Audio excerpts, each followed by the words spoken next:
कि न 100 सोनार की न एक लोहार की।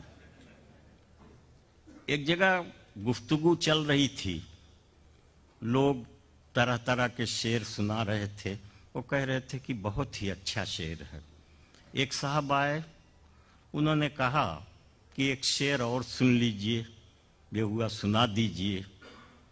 उन्होंने सुनाया कि तेरा चुप रहना मेरे जहन में क्या बैठ गया, तेरा चुप रहना मेरे जहन में क्या बैठ गया, इतनी आवाजें तुझे दी कि गला बैठ गया।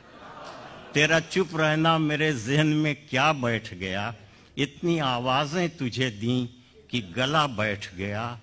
और इतना मीठा था वो गुस्से भरा लहजा मत पूछ, इतना मीठा था वो गुस्से भरा लहजा मत पूछ।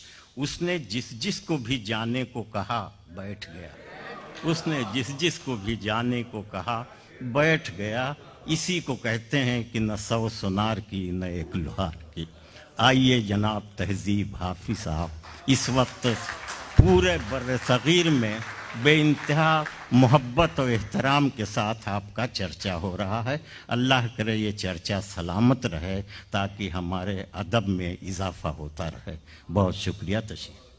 बहुत शुक्रिया, थैंक यू, बहुत शुक्रिया साहिब साहब।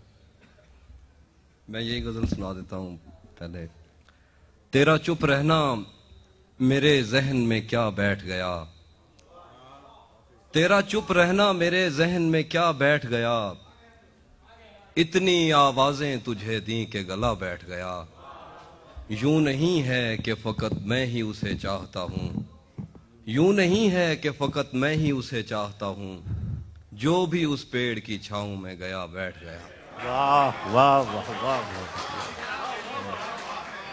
यूं नहीं है कि फकत मैं ही उसे चाहता हूँ, जो भी उस पेड़ की छाँव में गया बैठ गया। इतना मीठा था वो गुस्से भरा लहजा मत पूछ, उसने जिस जिस को भी जाने का कहा बैठ गया। शेरे के उसकी मर्जी वो जिसे पास बिठा ले अपने, उसकी मर्जी वो जिसे पास बिठा ले अपने, इस पे क्या लड़ना फलां मेरी जगह बैठ गया।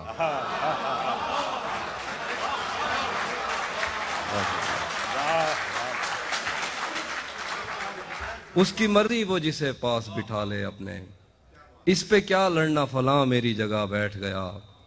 बज़्म जाना में नशिस्तें नहीं होती मखसूस, बज़्म जाना में नशिस्तें नहीं होती मखसूस, जो भी एक बार जहां बैठ गया बैठ गया।